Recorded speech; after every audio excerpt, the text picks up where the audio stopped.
Welcome to the ecosystem stage at Coalesce. Thanks so much for joining us. All right, I think we're ready to get started soon. All right, ready to get started? All right, great, thanks. My name is Amy Diora, and I head up partnerships and alliances at DBT Labs. And I'm really excited to welcome you to our next talk from another one of our fabulous partners, Atlan. We have with us today Prakalpa Senkar, CEO of Atlan. And if she looks familiar to you, you also saw her at the keynote this morning in the video highlighting the work of partners in building out the DBT Semantic Layer. And we're really proud to have Atlan as part of our OG set of Semantic Layer partners. So I'm really excited for today's talk today. Beyond the Buzz, 20 real metadata use cases in 20 minutes with Atlan and DBT. But first, some quick housekeeping notes. All chat conversations and Q&A will take place in the Coalesce Beyond the Buzz channel of DBT Slack. This allows us the chance to connect with our remote attendees calling in from around the world. If you're not part of the DBT community Slack, you have time to join right now. Visit community.getdbt.com and search for Coalesce Beyond the Buzz when you enter the space. If you've already joined the Slack channel, please take a second to introduce yourself and connect with other community members in Slack. And during and after the session, members of the Atlan team will be able to answer your questions there. So let's get started. I'll go ahead and hand it off to Prakalpa. Thanks a lot.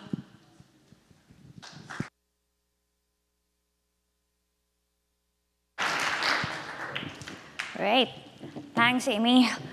20 use cases in 20 minutes, so I'm starting my timer right now to make sure I get through this. Hi, everyone. My name is Prakalpa. I'm one of the founders of Atlan. And like many of you, I've actually been a data practitioner my whole life. At Atlan, we started out as a data team ourselves.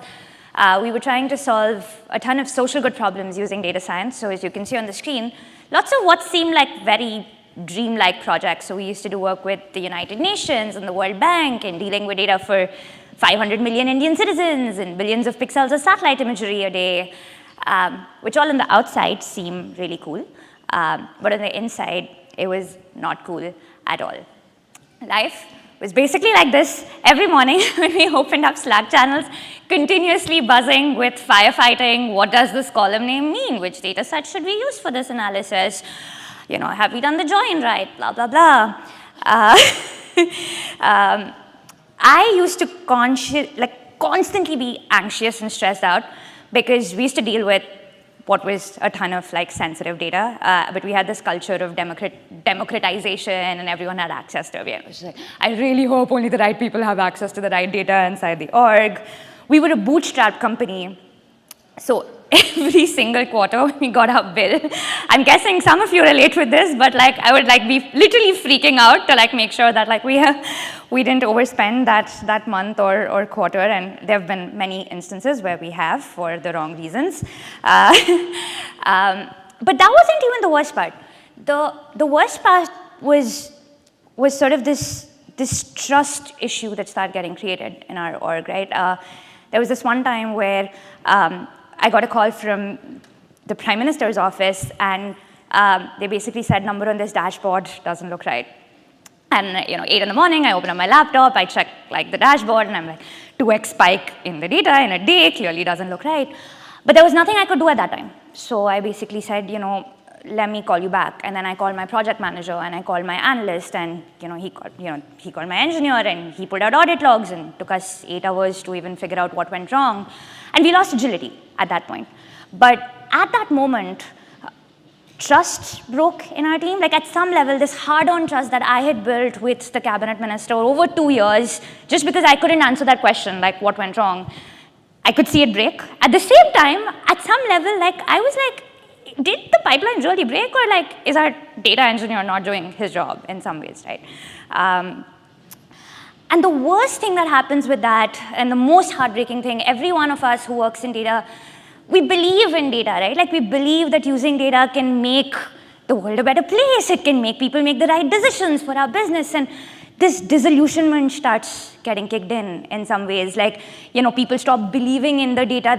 They lose trust in the data team in some ways. And so anyway, basically, my life kind of sucked in 2016. It was chaos, anxiety, pain, doubt, disillusionment, all of it. And we hit this rock bottom time where one of our most senior analysts, he basically like emailed me one day and he said he's gonna quit. And he was the only person who had, like he knew everything about our data. And I had this project that I had to deliver to our customer like that week.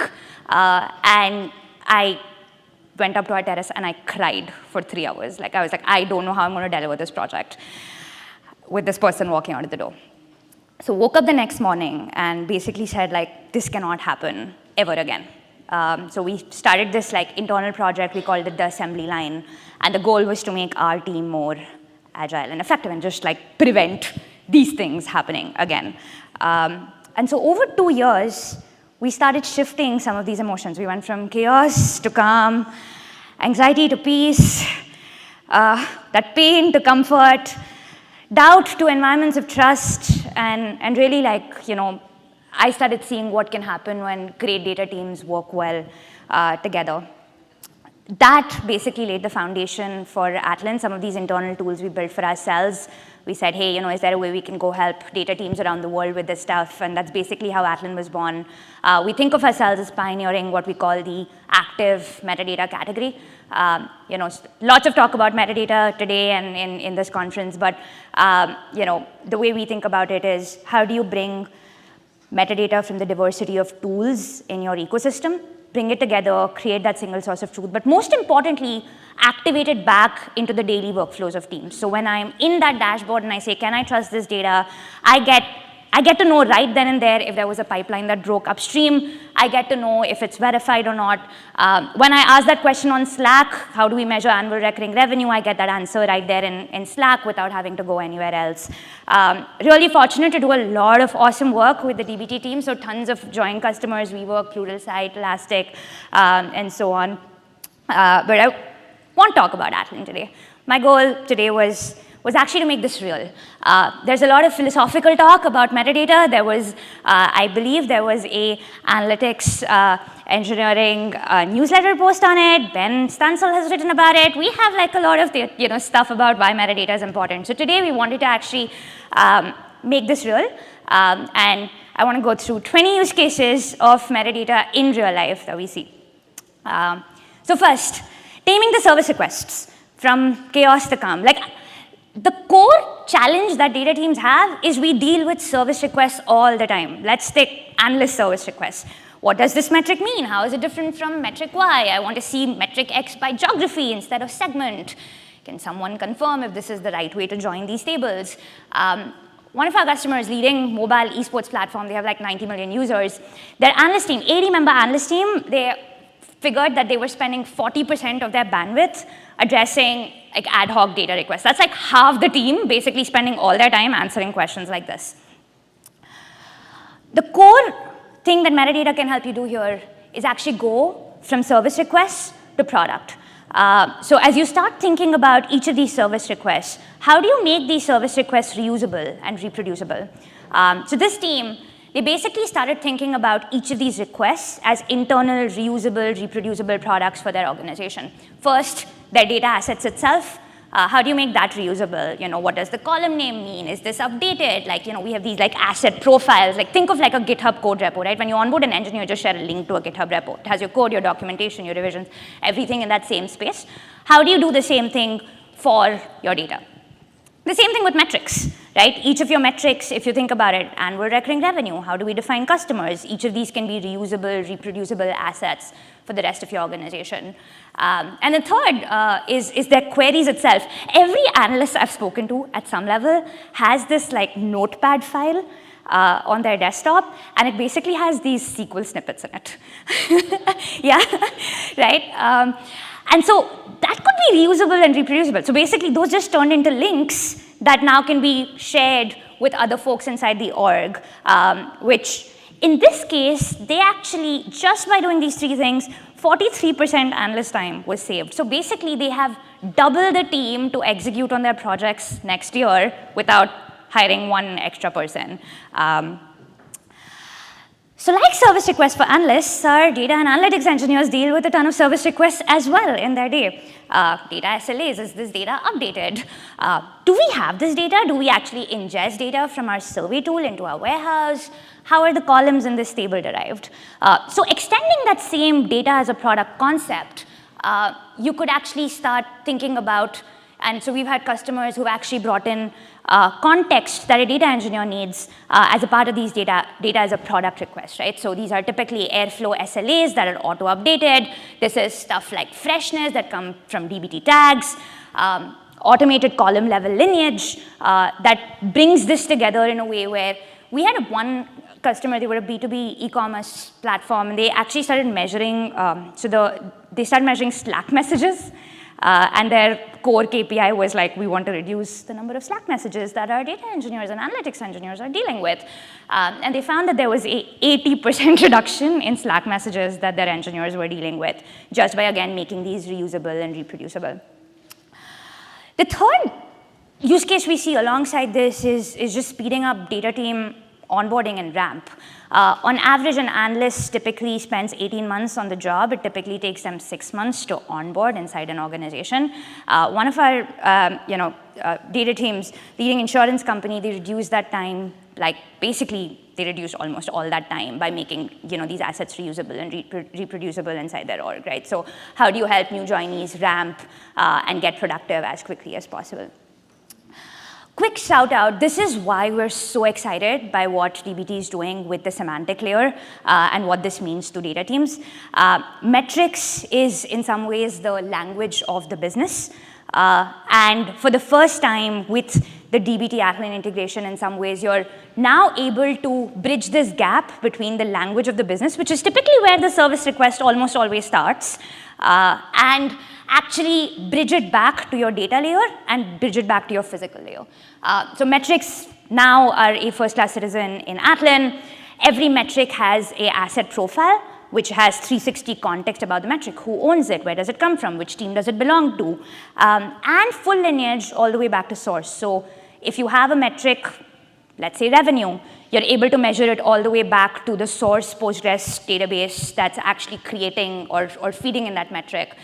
So that question, what does this metric actually mean? How is it derived? Is now no more something that you actually need to do as a service request inside the org. How am I doing in time? Next, going from doubt to trust. Proverbial question. Number doesn't look right. Who's faced this? That answers it for itself. Now, the problem with this question is that it actually seems like a really simple question, but only data people know how complicated answering this question actually is. So we had a data team that actually mapped this out as to when there's a metric issue, what actually happens. And they're like, we go into Looker and we check if the metric calculation changed, and then we go to Jira and we see if there was any expected calculation logic, and then we go to Slack and then we ask a question, and then we go to LookML, and then we go to anyway, it's I actually asked a question of someone in our team saying this seems really complicated. Is there a way I can simplify this so that people can understand the slide? And then, I couldn't, which explains how complicated answering a simple question what does this, why is this number wrong, look like? And so that brings us to the next set of use cases, speeding up root cause analysis. Data teams spend a ton of time just figuring out what went wrong. And if you have automated column-level lineage that goes all the way from your source to your end BI, a bunch of those steps, if you go back to this, there's a bunch of steps where people are going into Looker and seeing what happened there, and then they're going into your DBT and seeing what happened there, and then they're going to the source and seeing what happened there. That basically can actually get relatively simple. We had a team that actually saved, they used to take 6 hours for every single RCA request that happened in the org, and that went down to 10 minutes just by speeding up these root cause analysis requests. Now, this comes to the exciting part. One, something went wrong, but how do you actually start preventing things going wrong and prevent breaking changes? There's been a lot of talk about data contracts recently in the ecosystem. The way I think about data contracts is that the first step is knowledge. Developers don't want to break stuff downstream, but they don't even know that when they're making a change, what it's actually breaking for us as data teams, right? So some of the use cases that we see, so on the right, you actually see this is a screenshot of Salesforce all the way down to like your final BI layer. And you can start empowering your developers and RevOps teams to say, if I make a change in this object, what is it going to affect downstream for us? End-to-end source to BI lineage, visual impact analysis, like just first start empowering the data producers that data teams work with the context that they need to, they probably don't want to break stuff. Like, no one wants to do that, and some of the interesting use cases we're starting to see is starting to actually integrate this into your CI/CD pipelines naturally. So when you're actually in a CI/CD pipeline, integrate a metadata API into the CI/CD process, see what impact it's going to create downstream, before a change is actually pushed into production.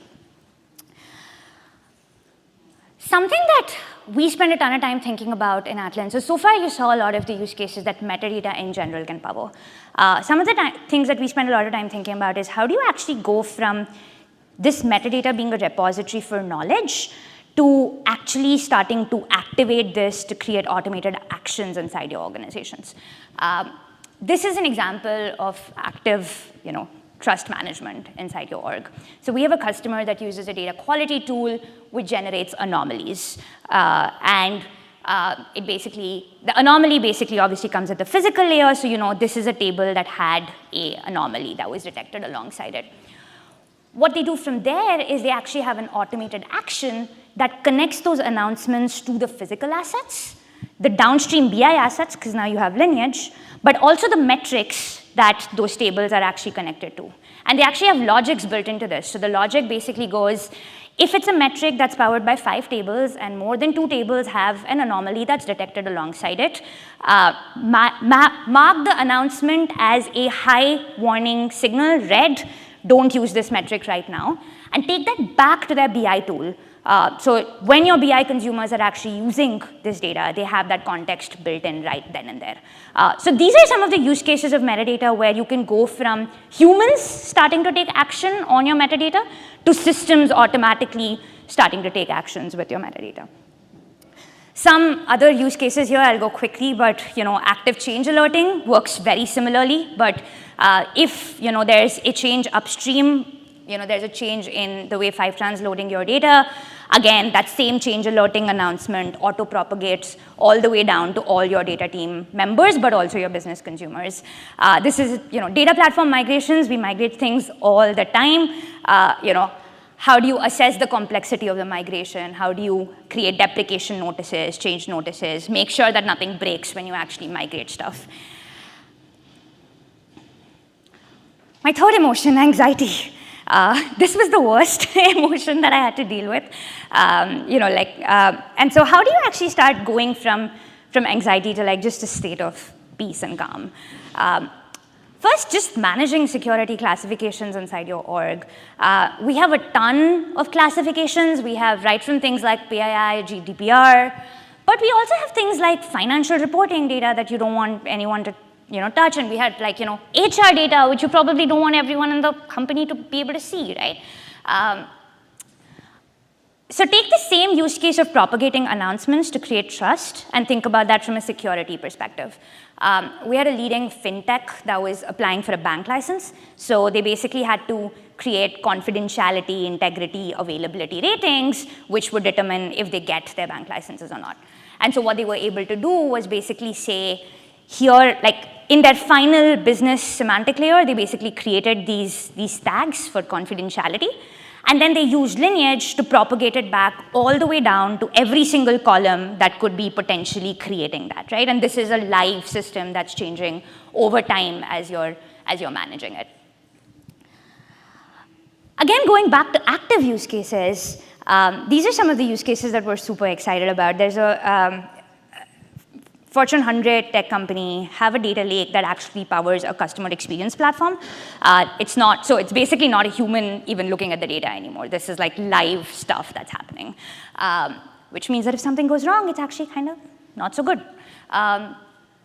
Hundreds and thousands of change events happening every single day, adding column, updating a column, classification tag changes, obviously dealing with user data in this case. There was no notification mechanism for their security team or their engineering team. So their security team was constantly in reactive mode when something broke, And there was a ton of business risk, actually, when something changes in a live platform that's affecting your customers downstream, and it wasn't the change that you want to happen. Something we're doing at Atlan is opening up metadata change events now through a Kafka queue. And we're starting to see customers build some really interesting use cases out of these. So in this case, metadata can start triggering actions.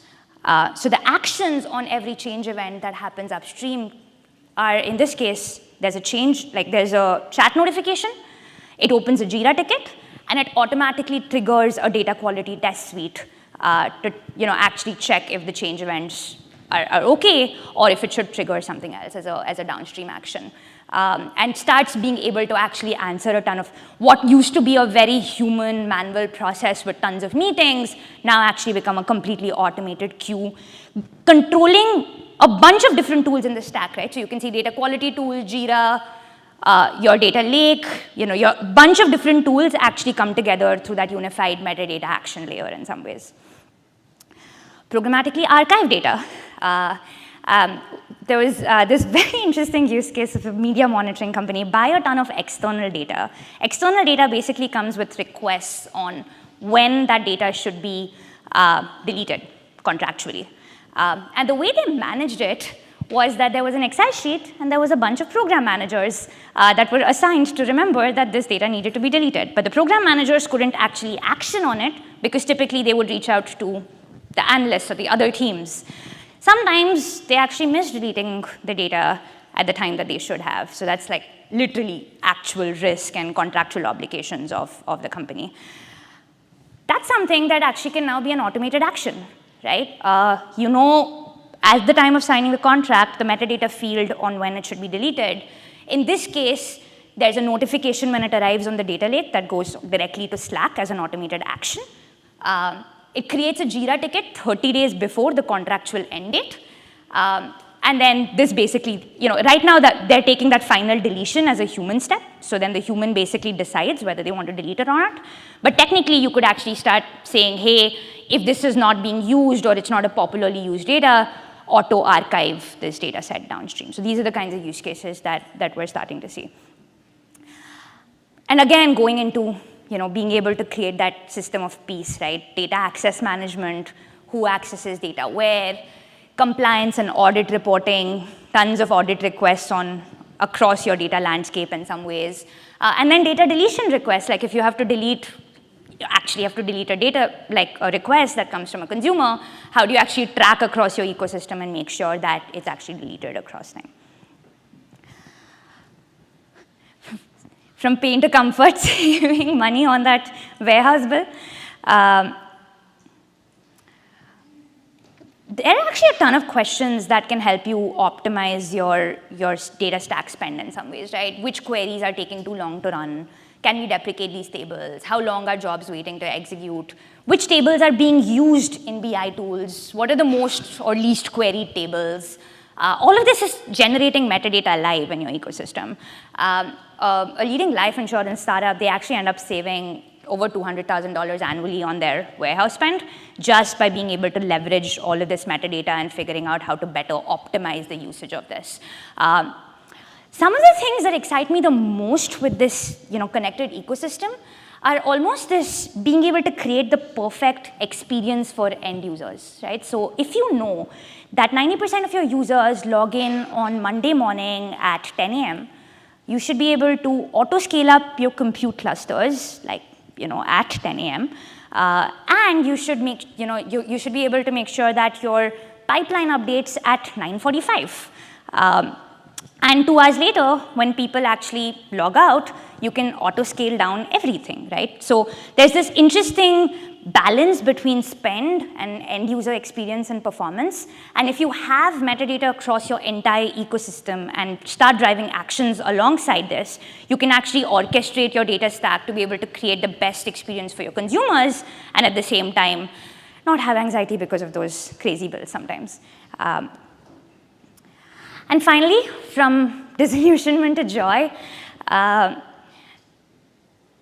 Metadata helps every one of us do our work better, right? Like knowledge, context. If you think about all our jobs, every one of our jobs in a data team can be done better if we have the right context alongside it. So some of the use cases that we see is, again, how do you take that context and make it available in the tools that people are using on a daily basis? So what you're seeing now is an IDE, and in the IDE, you can start seeing things like recent joins that someone's done. Is this a popular table or not? Who owns it? Is there an issue that's associated with this table? So should I use this at all right now or not? What does the metric actually mean? What is the column description? And so right then and there, as you're doing your work, you're able to, all that context switching between like a bunch of different tools can actually start going down inside orgs. And then finally, taking that not just from our data team and driving that final dream that I guess a lot of us work towards, right? Like, which is how do you actually help the business drive self-service decisions, right? Can I trust this data? What does this metric mean? Who can I reach out with about this metric? So what you're seeing on the right, that's actually a Tableau dashboard with an Atlan widget that's actually showing all the metric context that's coming from dbt, Semantic Layer, right then and there in the dashboard. So essentially what you're able to see is, here's the metric, here's how we define it, that's powering the dashboard, but it's also bringing in who owns it, lineage, is this updated, is there an announcement that's associated with it? So when someone's in that final business layer and saying, can I trust this data? They actually get that answer right then and there without having to reach out to anyone else inside the org. So I thought a lot before putting together the 20th use case here, and I actually there's a ton more use cases that I can cover.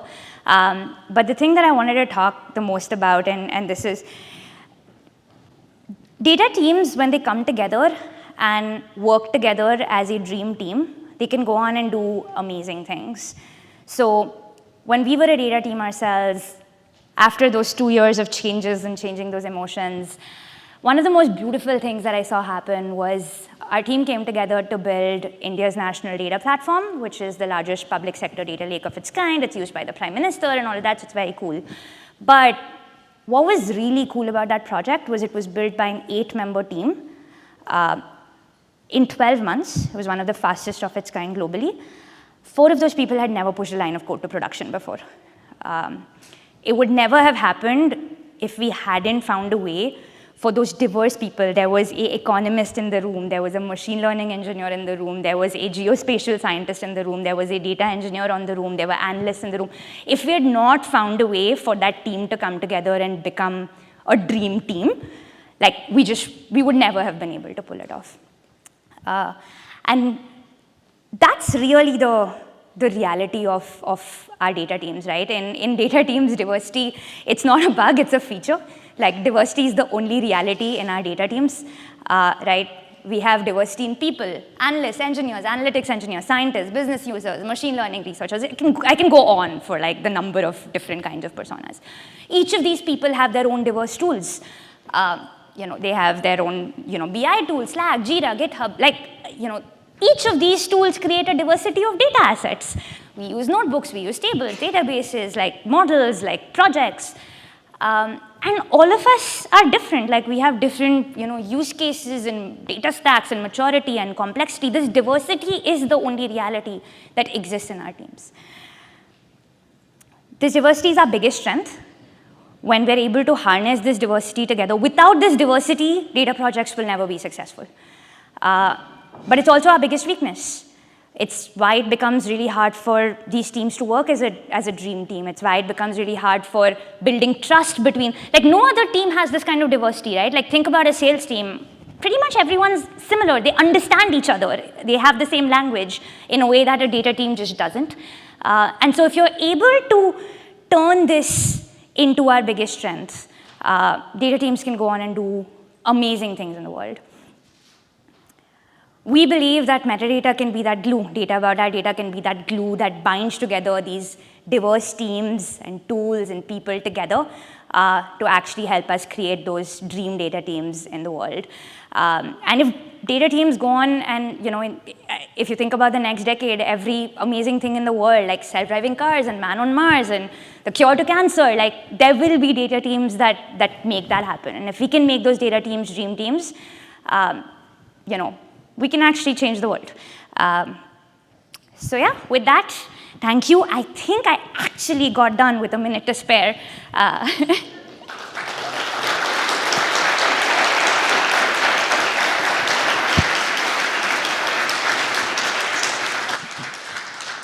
Yeah, thanks so much, Prakopa. Perfect timing. Yeah, thanks so much for the talk. Next up here in this room, see you at 3:15. Activate data applications. All right, thanks, guys.